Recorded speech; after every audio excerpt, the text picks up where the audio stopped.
Hey,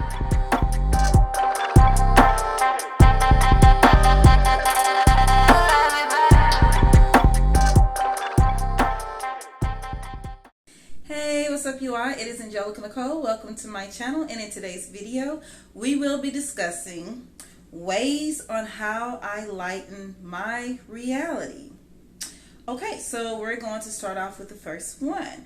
As you all are aware, or some of you may know, that I do know how to draw, but I haven't drawn anything or sketched anything in a while, so I am practicing on some just flower type painting. And I brought this from Walmart, and it comes with 30 sheets, if you all can see that. Okay, so the first page, I have been painting some different types of flowers. I see a lot of these where I live at, and so I decided to paint those. And so yeah, and this is like lavender, and it's just something I'm practicing on painting, because painting is so much different than actually drawing. So it was a little tricky for me, but hey, I'm catching on. This is something else that I've been painting. Yep. And I really love this one, right? Oops, it's getting ready to come. Oh wow, it already came out of the book. I think it did. Oh no, it came out of the book. Well, I'm done with it anyways, so we can just tear those two apart.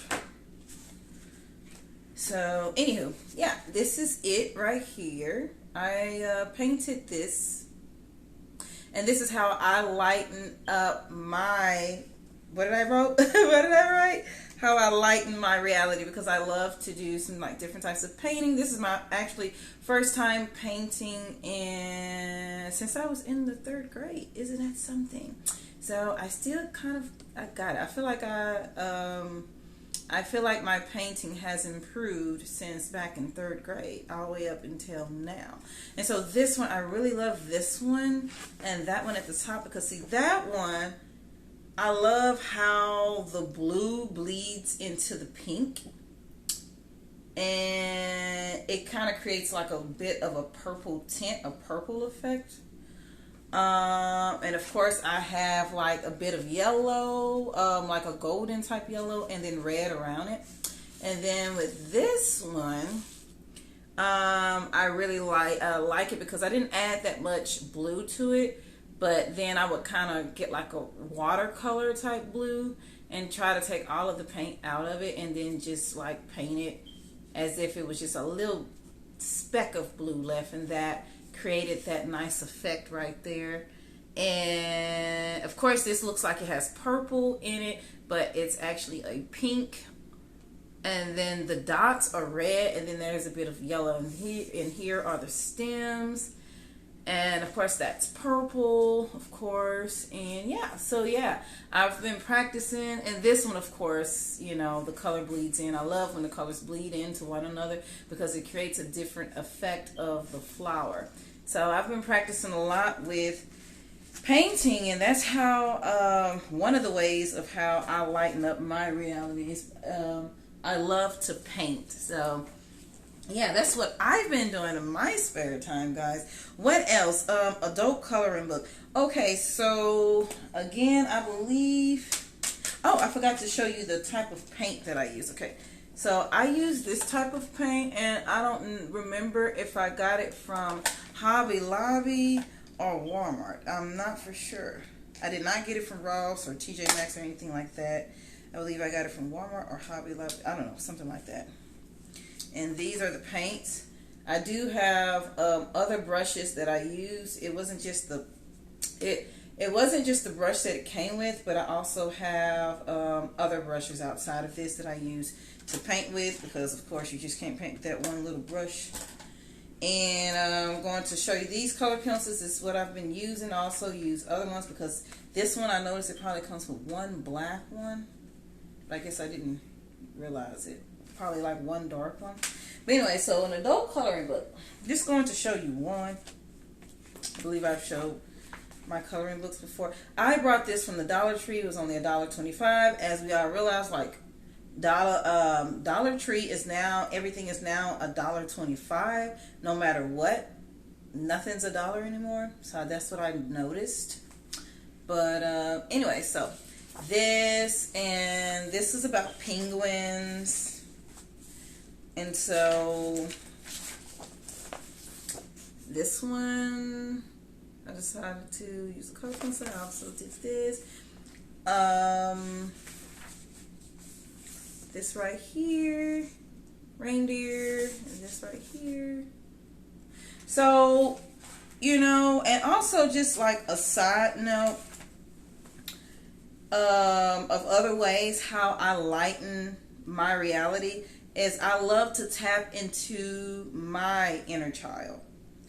I feel like us as adults, we all have an inner child,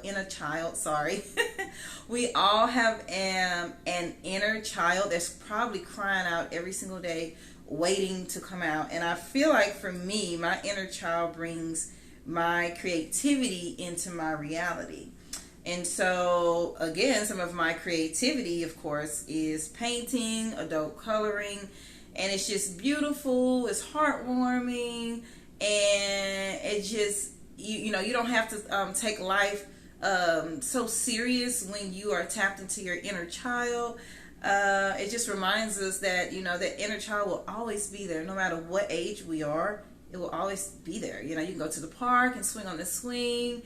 I don't know. I've always, like, one of my what is it called, wish list, bucket list type thing is air balloon ride, because I have not found too many places that actually do it. But anyways, because I've never like been in an air balloon, and I see it like on like movies and stuff, and I'm like, oh, I would love to, because I'm not afraid of heights. So yeah, moving forward, let's get into it. Tea. This is another way how I lighten my reality. I love to sip on some tea, of course. But lately, caffeine has been a bit has caused like a bit of side effects if I drink too much of it. Not necessarily anything bad, but at the same time, sometimes you can be too alert to the point that you can't sleep at night because you consumed too much caffeine. And one of my favorite teas that actually has a very strong amount of caffeine is Earl Grey tea. It's like the strongest one of all. It's even stronger than green tea. And so I'm like, no, I have to kind of slack off the Earl Grey tea and just like kind of switch to something else. So another, you know, type of tea that I actually create on my own that actually has the same effect as Earl Grey tea, but yet not the side effects, if that makes any sense. So it has the alertness without the side effect, which is called red clover tea. It's much more healthy. It has so many benefits in red clover tea. It helps with your breath. It helps with your digestive system. It actually helps promote sleep. And I mean, you all can do, you know, your background history on that, but it helps. And it helps with alertness, really. Like, you are able to put one and one together really quick without the jitterness or without the extreme alertness to the point to where it like intertwines with your sleep and you do not want it to do any of that. But the red clover tea does not do that, and it does not have any caffeine, but it works as if it does. So you'll feel it like right away. And usually they say that red clover tea works between 4 to 6 weeks, but for me it works the same day. Maybe because my body is very sensitive to a lot of things, so I can feel it that same day. It would take a person 4 to 6 weeks. It would take me 1 day to just feel it. And so I've been drinking lately on, you know, some red clover tea. I would boil, you know, the red clover, and then take the little seeds out, or whatever you want to call them, herbs, and then drain that, and then I would cut it in half with water, because I notice it is very intense with that deep red, beautiful color. And so I would cut it in half with water, warm it up again, maybe add a little bit of honey to it, and then I'll sip on that like it's nothing. It's beautiful. It has a beautiful aroma, It helps in a lot of ways. It helps as far as in protection also, but moving forward. But yeah, so it's beautiful. That tea, if you're ever looking for a different type of tea that has the same effect as far as a caffeine, that also has alertness, try red clover tea. Red clover tea really works. I usually drink it at nighttime, but I notice that if I have it too strong, it does keep me up too. Because like I said, again, it has the same effect as caffeine, except without the caffeine. It's more of a natural type thing. Moving forward, classical romance music. I love it. So I love Mozart, Tchaikovsky, Bach. I love music like that. And I love the classical romance music also, outside of just that one, composer or whatever. I love different types because it puts me in a different setting of like the Ritz-Carlton, of just being around royalty. Every time I listen to classical music, I think of royalty. I don't know. I feel like classical music and royalty goes hand in hand together. So I just put that together. So anyways, another thing, Christmas movies during each season. I love watching Christmas movies no matter which season it is. Like right now I'm watching Christmas movies, which it probably makes sense because Christmas is right around the corner. But even during Valentine, I like to watch Christmas movies. I don't just watch Christmas movies on Christmas Day, because I feel like Christmas for me is every day. Every day I have, I feel happy every day. So I feel like it's Christmas every day. I feel like I'm always receiving good news, and that's what you have to manifest in your life if that's what you want to happen. But as far as for me, every day is a good day. So I like to look at Christmas movies every single day. So that's another way on how I lighten my reality. See other things, animated movies such as Beauty and the Beast, Alice in Wonderland. I'm just naming some of my favorite ones, y'all. Alice in Wonderland, Aladdin, Coco, Snow White. A bit of the old school classic mixed up with the new version type Beauty and the Beast and Snow White. Snow White has probably so many different varieties of it. I like the original one. Beauty and the Beast, I like the original one, of course, and I like the one of the new ones, but I forgot the main character in that. But it's the one when they have some type of a bit of like a musical going on in it. I forgot, but I don't know the name of the main character. Probably because I wasn't focused on her. I was more focused on the whole movie as a whole versus just individually, because I love Beauty and the Beast regardless. And so yeah, I go back in time. I love to look at that. I love to have my tea cookies. It's just a beautiful grand time, So moving forward, another way how I like my reality is I stay off of social media. This is why I skipped last week because I just wanted to kind of like detox from social media, detox every thought and image that was recorded mentally. Because I don't know if you are aware of this, but everything that you look at is being recorded mentally. Everything. That's why sometimes you have dreams about it, because you're wondering, oh, well, I did look at that. No wonder why it all of a sudden it just entered my dream state. Well, because everything that you look at is being recorded, so that's why you have to watch what you look at. And so I try to detox myself and just not look at like dumb things or ignorant things or things that are not going to help me intelligent wise and stuff like that. And sometimes I do look at it in order to kind of break free from the business world and just be more, not in the dumb world, but y'all know I'm not trying to say I'm in a dumb world, but just, trying to relax from the serious world that I'm always in and just try to incorporate a little bit of the fun, silly type things, and I try not to look too much at that either. So I try to be very aware of what I look at and not try to take myself too serious, even though I do live in a pretty serious world. But, sometimes it's just good to just lighten up. That's why I made this video. Another thing is self-care. So I feel like, ways on how I like my reality or ways on how you can also lighten your reality is self-care. I feel like self-care is like number one, because no one is going to care about you the way you care about you.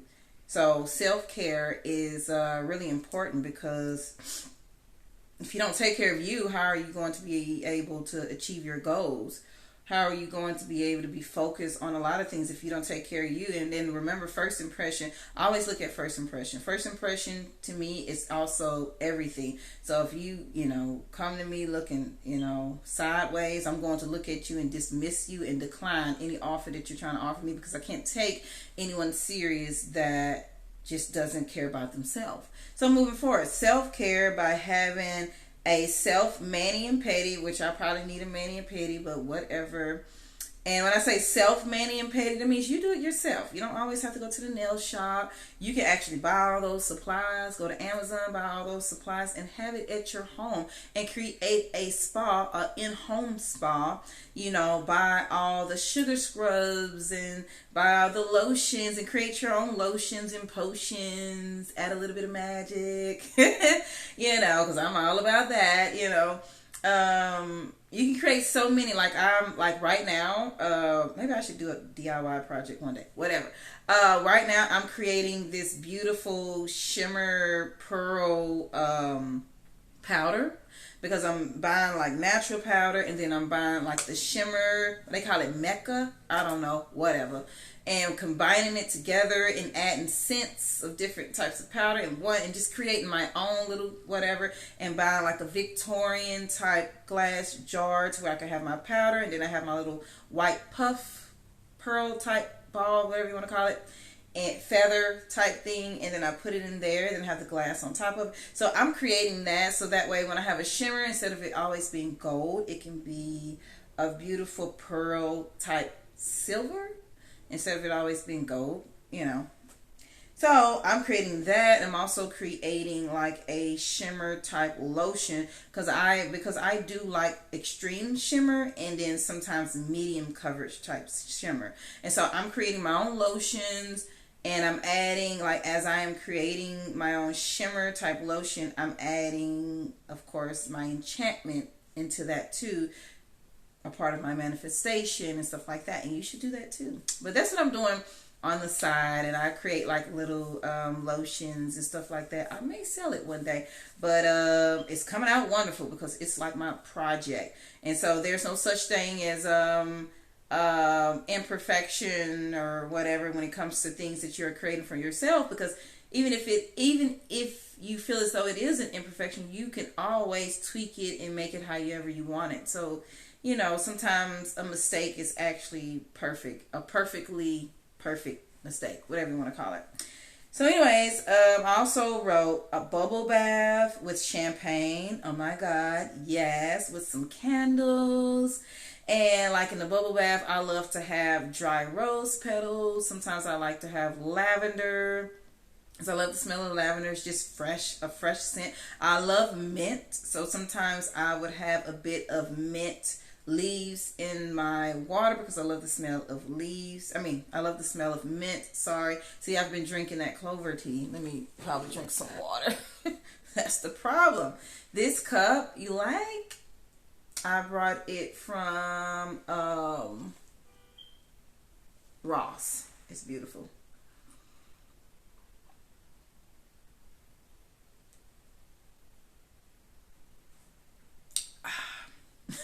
It's water. Don't worry, it's not tea. I had too much red clover tea. Too much alertness. So moving forward, but yeah, that bubble bath, I usually like to add water. No, hold on. The water is already there. I usually like to add milk to my water to create that Cleopatra type feeling. So I add that, and I notice that it helps my skin. Sometimes I add some honey in my bath water too, but it helps my skin. So I'm like, I'm just going to keep going with this, because if it's helping, I'm going to continue to do it. What else? I said a massage. Okay, so you can always have a chair that has the automatic, oh, sorry. You can always have a chair that has the automatic massage thing with it, or whatever, built-in massage pieces with it. Also, I wrote self-date, get dressed just to go on a date at home. I do this a lot because sometimes, sometimes I do not like to go out on any type of date. Sometimes I like to date myself at home and get dressed up and just listen to classical music on my record player, have my vinyl disc and things of that nature, and just listen to some Frank Sinatra or something like that. Or maybe, what's the other one? Diane Crowell. What's the other one? Chris Bodie, Sting. Whom else? Kenny G, Bonnie James. I mean, it's Paul Hardcastle. It's a lot of jazz players that I like to listen to, and some of them I know like producers and stuff like that. Some of them don't even play. But moving forward, I love to listen to those types of things, and you should too. You should love to listen to jazz, especially when you are at home, or even classical music. That's great too. Another thing, I wrote books and a glass of wine. Okay, so let me show you some of the books that I picked up in my local library. I love the library that is like 15 minutes away from where I'm at presently. I love that library because the library has like chairs and stuff outside where you can sit down outside, and you can also bring your coffee in there if you want to, or your tea.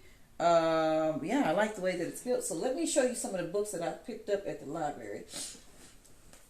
So right now, I realized that one of my chakras needs a bit of work.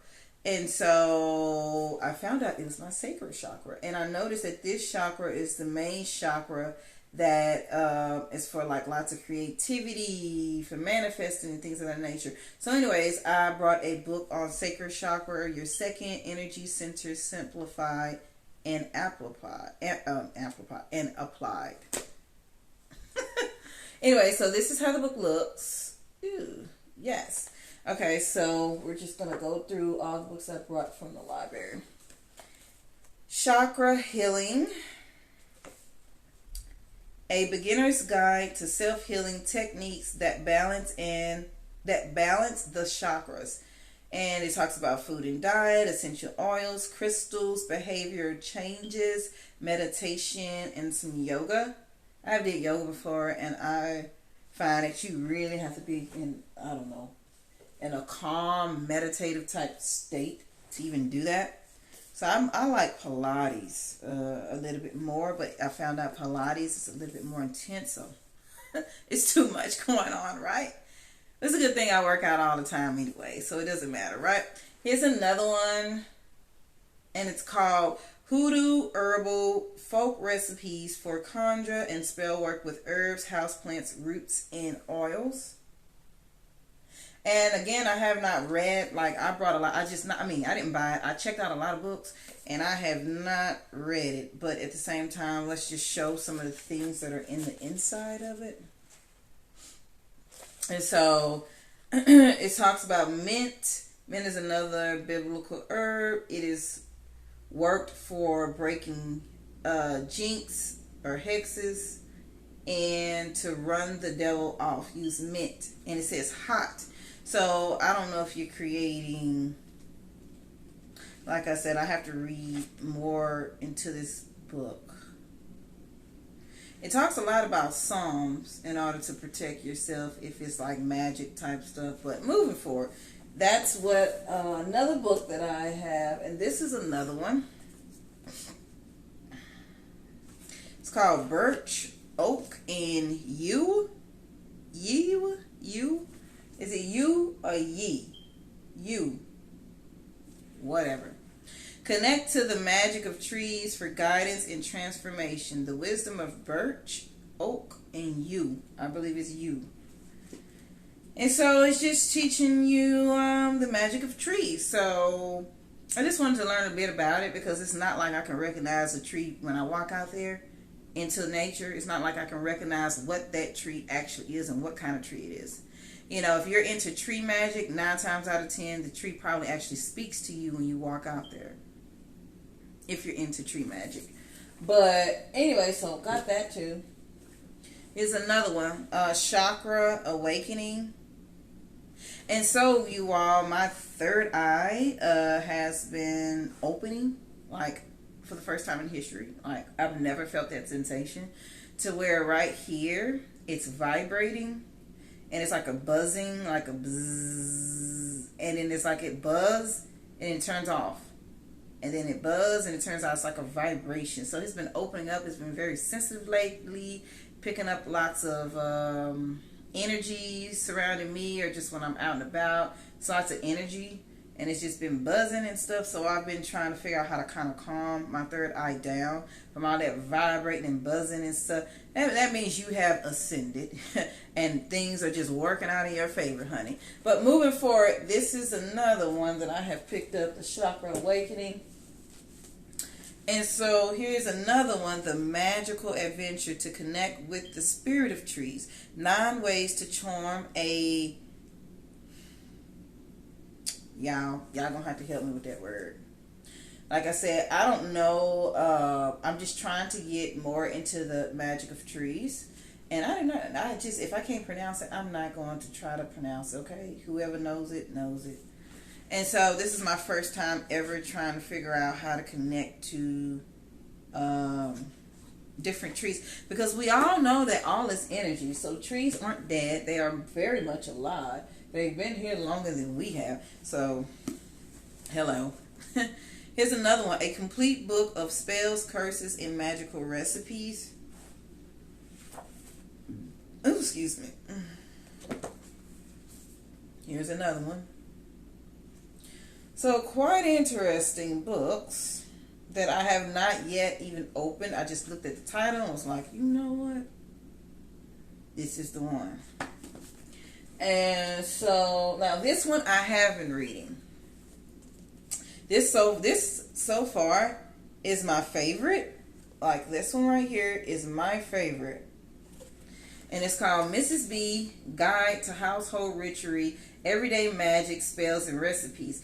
So, you know, the one that I actually been reading about is domestic type deities. Domestic type deities that, you know, love to be in the kitchen.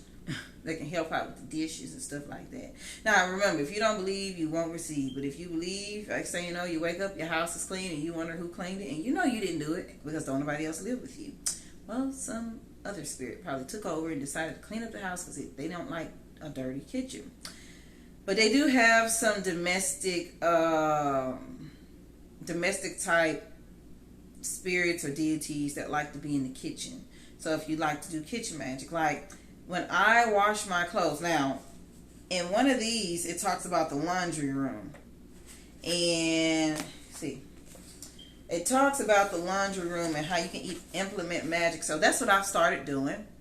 Like anytime I am pouring my laundry detergent in the washer, I go clockwise to bring in, and I add like bay leaf essential oil, because I don't like to wash my clothes in scented detergent. I don't use scented detergent because I feel like it clashes with my perfume, and not only that, I don't like smelling that strong scent. So I only use, like, sometimes I use essential oils if I am manifesting with my clothes, and you can do that. Because I learned it from this book, but I've always known that you can do it because all this energy, but I just didn't know like how I was going to do it. And so I started reading this book, and it just talks about laundry room and how you can work with domestic spirits and stuff like that. And so I was like, cool. So I go clockwise with my bay leaf essential oil. I put like 1 or 2 drops in there, and I go clockwise with the detergent to bring forth, and I just visualize everything brightening up, lightening up, and I'm in a white room, and I'm just, the only thing that's in there is the laundry clothes, and I'm just manifesting whatever it is through my laundry, through my clothes. And as it is drying, because heat is energy, I do that too, you know. So all this energy, when you start looking at everything as energy, your life will manifest in front of you, right in front of your eyes, quicker, because now you are in alignment with what you are trying to manifest moving forward. I'm like, we know this video is not about manifesting, but this is one of my favorite books. Okay, go get it, because I'm pretty sure if you all are interested in some domestic magic, and not only that, iron wards off any lower dimension type entity and stuff like that. They don't like it. So if you ever having nightmares and stuff like that, go put a piece of iron, like a horseshoe iron or something like that, underneath your pillow, and trust, believe me, your dreams will be beautiful. Depending on what you look at too now, but beautiful. You don't have to worry about no nightmares ever again, or you don't have to worry about anybody trying to send you something in your dream. Because iron wards off anything that is low vibrational, because no lower entity likes iron. But moving forward, we are not speaking about that right now. Some other things that I got this one right here.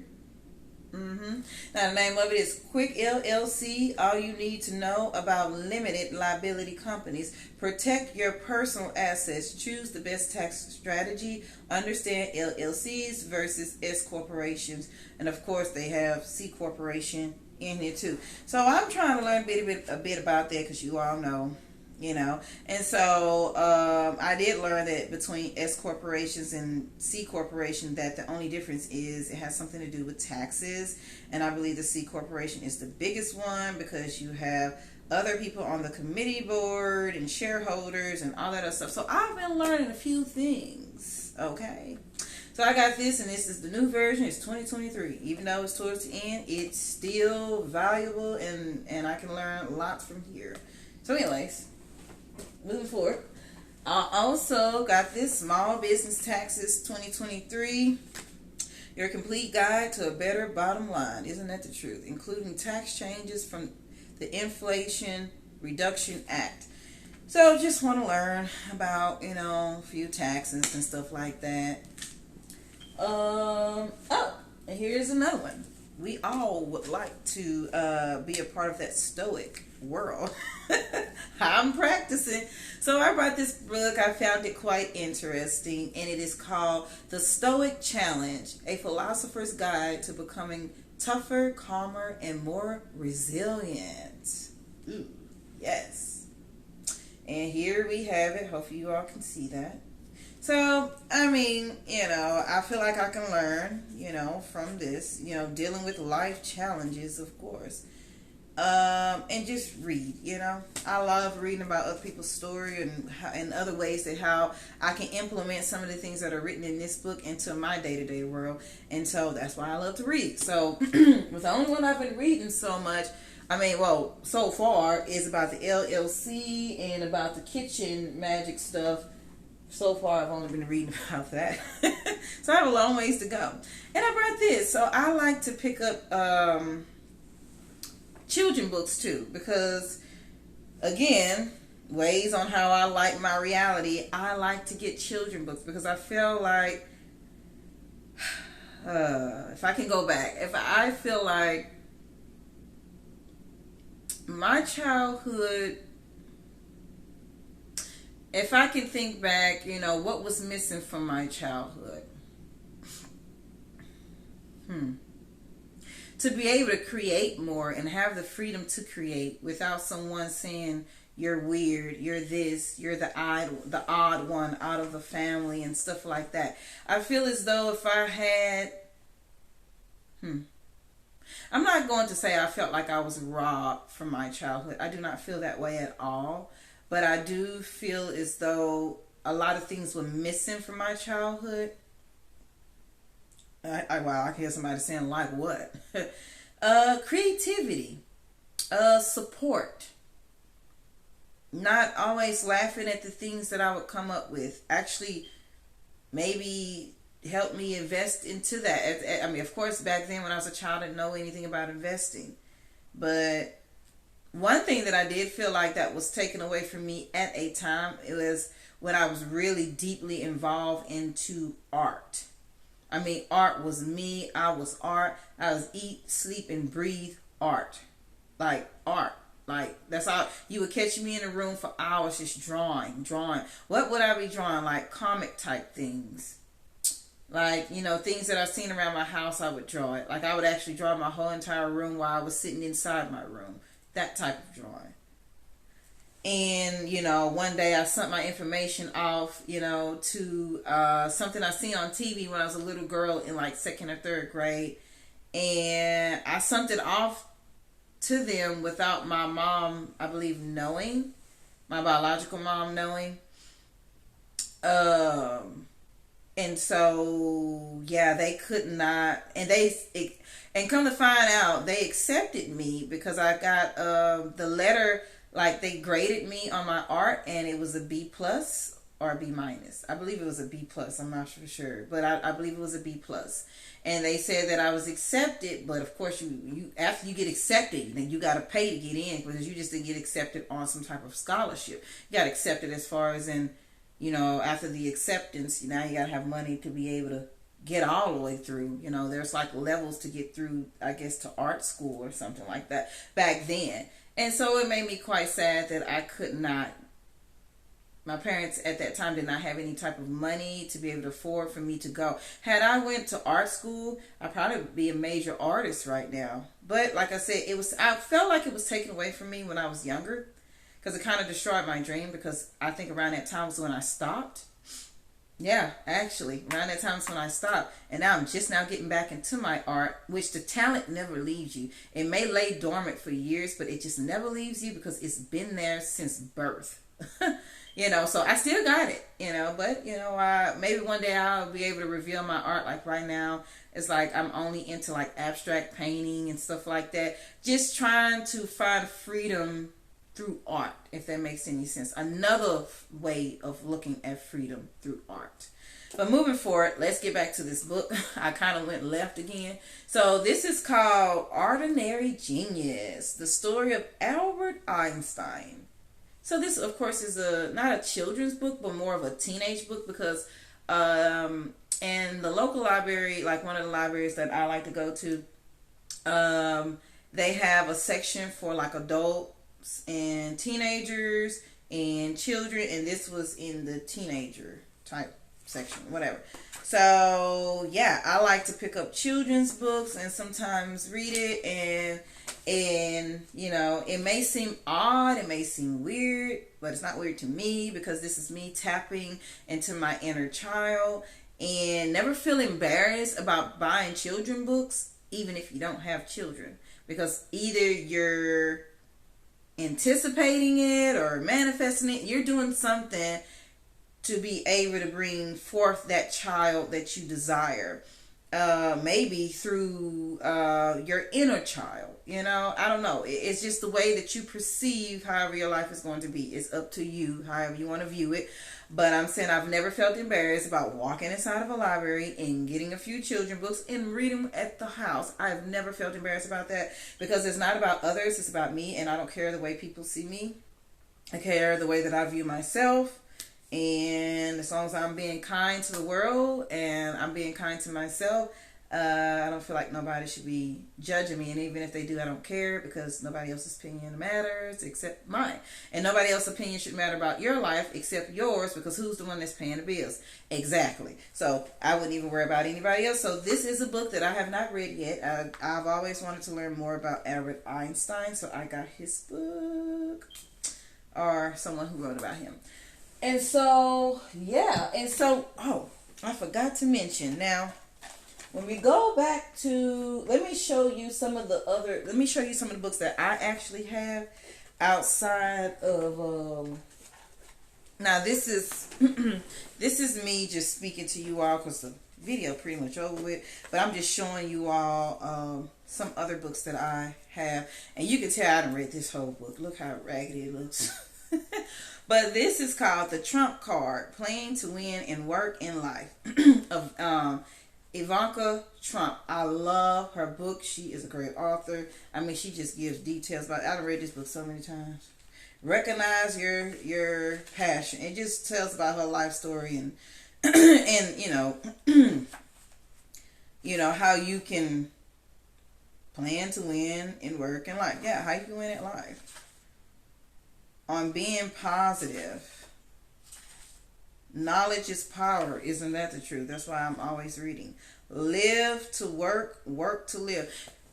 So this is the book. If you ever want to get it, I got this from Thrift Books. Thrift books is so cheap, and my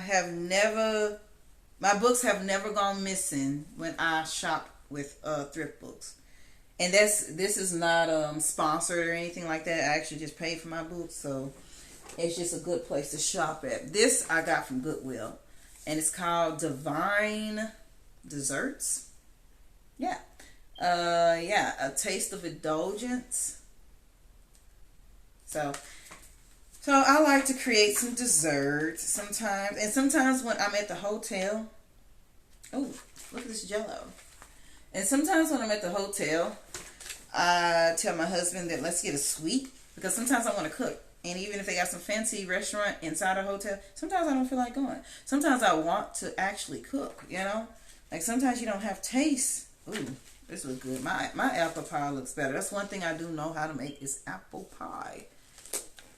Apple pie. Guess for Thanksgiving I probably make an apple pie. Even though right now I can't even have any cinnamon. See, here's another one. So anyways, let me show you other books. Okay, so this book, this is for people who love the Ritz-Carlton, and people who are either manifesting to go to the Ritz-Carlton or to have some type of, what do you call it? To feel some type of royalty and feel as though you are deserving of being at the Ritz-Carlton, or for anybody who have already been to the Ritz-Carlton and just love, how it was back then. It's for anybody who loves that type of style. I'm pretty sure everybody loves it, but I brought these books, from thrift books. And so this one is called The Ritz London Book of Etiquette. And the other one is the London Ritz Book of Afternoon Tea, The Art of Pleasures of Taking Tea. Yeah. And so I'm going to show you the inside of it. I'm just showing you how it looks. Here's another one, and it's called the London Ritz Book of English Breakfast. Okay, so let me show y'all. Let me separate these. Let's see that. We got to keep them separate. So the first one I can show you is the Ritz Book of English Breakfast. So of course this was written back in probably 1990, 1980, 1970. Let me see. When was it written? Because it was written by Helen Simpson. It was written back in, I was right. Okay, it was written back in 1988. Okay, and so this is how the table of contents look on the book. Okay, and it says breakfast at the Ritz, the full English breakfast, the Scottish Highland breakfast, the continental breakfast, the celebration breakfast, breakfast for the modern epicure. Don't know. Breakfast beverages. Marmalade, of course. We know what marmalade is. That reminds me of that movie with that little bear. I forgot the name of it. So anyways, breakfast at the Ritz. We love it. And so, what was that? It's like, was that breakfast? But yeah, breakfast at the Ritz. And see these sketches, the black and white sketches. It just tells you about, it gives you recipes of, different types of breakfast of the Ritz out in London. So these books are dedicated to the Ritz that was in London. So it's not, the Ritz in Dallas, Texas, okay? It's not the Ritz out there. I don't know if they got a Ritz in Houston, but I know they got one in, I think, Texas, because I forgot which one. Banana breakfast bread. And see, here's another one to where they are just giving, and so, yeah, and they just, this one says the full English breakfast, and it just gives you little sketches, the bacon and eggs. It's just so cute to read something like this, while you're drinking tea or having scones or tea and tea cookies. It's just really beautiful. And I'm reading the next one called The Afternoon Tea. It says the history of drinking tea, sandwiches and savory dishes, winter teas, English cakes, foreign cakes and wicked cakes, high teas, summer teas, a directory of teas. Okay, so I read some of this already from back in the day, so some of them I probably forgot because I read it when I first seen it. I was like, I'm reading the whole thing. Read the whole thing, and like some of the things or some of the recipes, people probably tweaked it today. The history of tea drinking. Okay, so I'm just showing you just how it look in the inside. You all seen the front. I'm reading the next one is the Ritz Book of Etiquette. Not necessarily reading it. I am just giving you like a glimpse of it and stuff like that.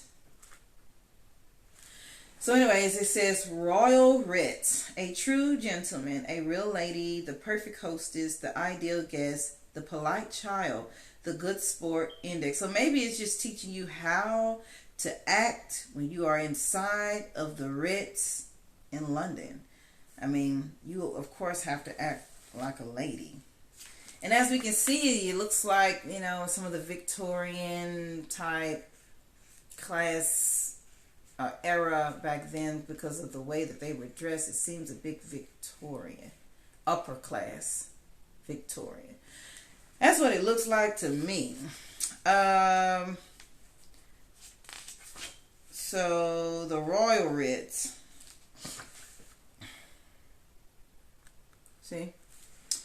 And then it says the royal commands. You would never be invited to an event by the Queen and the Queen Mother. Rather, you would be commanded to attend. And while you would not be sent to the Tower of London for refusing, a few excuses are acceptable. A prior engagement is insufficient reasons unless it is a commitment, which if you do not honor would either cause severe inconvenience to a number of other people or adversely affect your business. Oh, so it was impolite not to basically show up when the Queen demanded.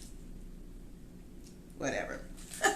That was back then, baby. It's a new day, new year, new time. So anyways, it says writing to royalty, royal applications and stuff like that. It talks about that.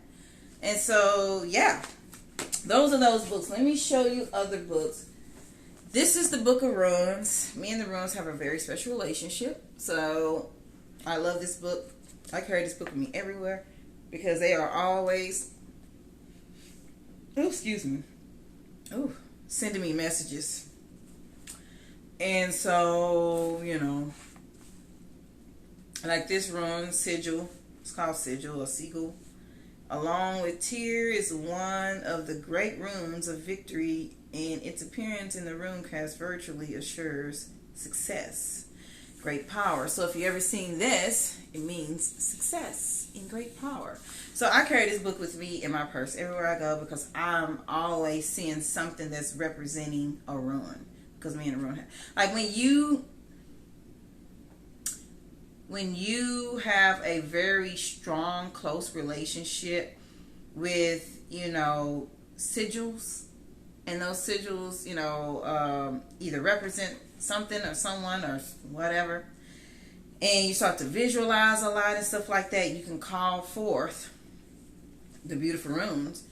And they can be there to lead and guide you. And so you carry things around so that way you know what it means. Because if you haven't studied each sigil that represents the rune and don't know it all by heart, or sometimes you forget because you have other things that you're thinking about, that's why it's good to carry one of these books. Because so I carry this everywhere I go because I always see something that's trying to tell me something. It always happens. Doesn't matter. I'm not even purposely looking for it, but I'm always being guided to it. Or it's always just coming like towards me. The synchronicities are always there. Here is another book that's mine. It's called The Dictionary of Mythology, an A through Z of themes, legends, and heroes. Okay, so let's see. This talks about a lot of different deities, you know, spirit guides, whatever. It just talks about so many. And it has over how many pages in here? It says A through Z. And it has 509 pages in here. Talks about unicorns. You know, people be thinking they're not real, but they are real.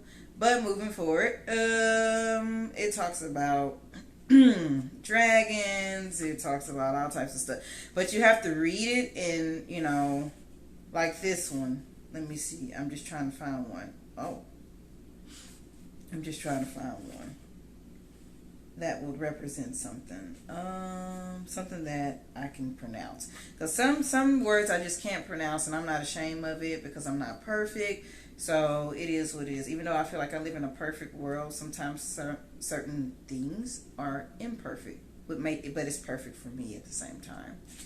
So moving forward, coyote, a trickster god and messenger of gods. Some tribes say that he was created from a mist. He helped the creator god somebody. See, I don't know who this is. A North America coyote, and this is the name of a trickster god, not necessarily the animal. And like I said, all these things are all in black and white, and this again is set up as a dictionary, but it literally, you know, gives the definition of each whatever spirit guide or deity or whoever in this book, and it's that thick. I brought this from Barnes and Noble. So that's that. And another book, this is called The Mistletoe Promise by Richard Paul Evans. It's my favorite, one of my favorites. And so I keep being on and off with this book. Like, I swear, I made it to this. That's why I have it marked right here. You know, it's like I made it here and then I just stopped because I had to move and, you know, take business trips and things of that nature, call assistants and stuff like that. And I haven't been back since. So when I stop reading a book for a long period of time, I have to start over because it loses the magic when you stop for too long. So I have to start back over, get back into it. And I love this book because for me to read it all the way to that page and then just stop, this is like, if you want a good Christmas story, get the book, The Mistletoe Promise by Richard Paul Evans. I found this at Goodwill. It is perfect. It's a perfect little Christmas gift. You know, I mean, well, I got it myself. But I love it. And it's red. And red is my favorite color, as you can see. I got on red, you know. Red's my favorite color. But moving forward, that is pretty much it. And that is all the books. I mean, I have so many more books. But, you know, just wanted to catch up on everything and basically tell you all how to lighten up your reality, because life does not have to be so serious all the time. I feel like, you know, as I get older, I should be like Prince, because I believe I've seen something I believe Prince said something back in the day. He said he doesn't celebrate his birthday because you know, I guess if you keep up with your birthday, it's like you know your age. And I'm pretty sure Prince probably didn't know how old he was. He probably did, but at the same time, you know, he said he doesn't celebrate his birthday because that way it's like he's aging backwards. It's not keeping up with that stuff. I don't keep up with my birthday either. Like, I don't dwell on how old I am, even though I know that my age is older, but I don't feel old. I'm not old, but I'm just saying, like, I don't feel that way. But I was saying that I should act more like Prince and just not worry about birthdays and just stay youthful and lighten up my reality by just, you know, implementing coloring books and you know, go check out children's books and just read that, because I felt like, you know, and you want to know something about my childhood that I was very disappointed about, that probably made me, you know, kind of go back to children books and stuff, because I grew up in a household to where my parents never read bedtime, like bedtime stories was never read to me as a child. I don't remember any of it, but I doubted if it was, because if it was, I would have remembered at least, because I can remember all the way back from kindergarten. And then in between that, I can remember other little flashes and visions. But I never remembered one time of my biological mom or my biological dad, father, whatever, ever reading to me a bedtime story before I went to sleep. That has never happened. Because, you know, and I don't blame anyone for anything, but I feel as though that's why I go back to that, and I sometimes look at children books and read children books and stuff like that, even though I know that I am not a child, but it's my inner child that's calling out and probably crying out and saying, read to me. You know, you just never know. And I don't think it's odd, I don't think it's weird. I feel like it's something that you should open up to, because you never know. Sometimes that inner child needs to be healed, because it probably went through some things as far as, you know, come from a background of family members not being supportive, family members always being against you, family members this, that. Especially if you have detached away from all family members and now you are secluded and, you know, you're an introvert and you're in your own bubble, in your own world, outside of business. I'm just saying, you're in your own world. It's good to tap into that inner child, because creative ideas may flow through that inner child, which is through you. You are that inner child, you know, and so just never feel embarrassed, because I don't feel embarrassed when I check out children books. It's not like somebody is asking me, who is it for? You know, you check out, you bring it out, but you bring it before the due date, or if you have certain things set up, they'll renew it if nobody is waiting on that book. You get what I'm saying? Don't never feel ashamed about coloring in an adult coloring book. Now, I have never brought my adult coloring book to, you know, like Starbucks and just started coloring in it. I could. I'm not embarrassed of it, because it's an adult coloring book for a reason. An adult is the one who created it. And now we as adults can color inside of the coloring book. Like, why would you feel embarrassed of that? I mean, I don't know. I just feel like when you have one life to live, you cannot worry about what others think of you, because that will distract you from specific things in your life if you allow others if you allow others to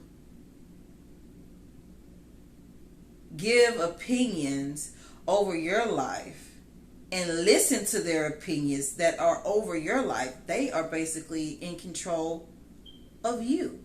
So why would you do that? Like, why would you give someone else that much power over you? You are the creator of your destiny. They're not. So just always be in control of you and be happy and excited about that inner child, because that inner child, I guarantee you, is calling out. Especially if that inner child never, you know, didn't come from a creative type family or a creative type background as far as family members ever being supportive of her dreams, of her goals. And I'm speaking of me. They never was supportive of me or anything like that. And I'm fine with that, but that's what made me stronger. And now my inner child is still calling out to me and saying, do this, do that, do that. And I'm just listening. And I'm just happy-go-lucky. It's like me and my 10-year-old self are out there at the park, and we are just enjoying ourselves. And nobody has to know what's going on except between you and your inner child. It's no one else's concern. It's no one else's business on how anyone feels about you. It's only about you.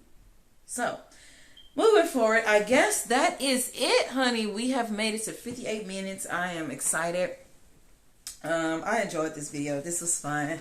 So, until next time, you all make sure you like, subscribe, comment, turn on the notification bell so that way you're updated with the videos that I post. I usually post 2 to 3 times a month, sometimes 4 times. It just depends. You know, I do have a busy world outside of YouTube, but hey, I am here to share my knowledge, to give my advice to others. And so, yeah, until next time, peace, love, and success. Let's go.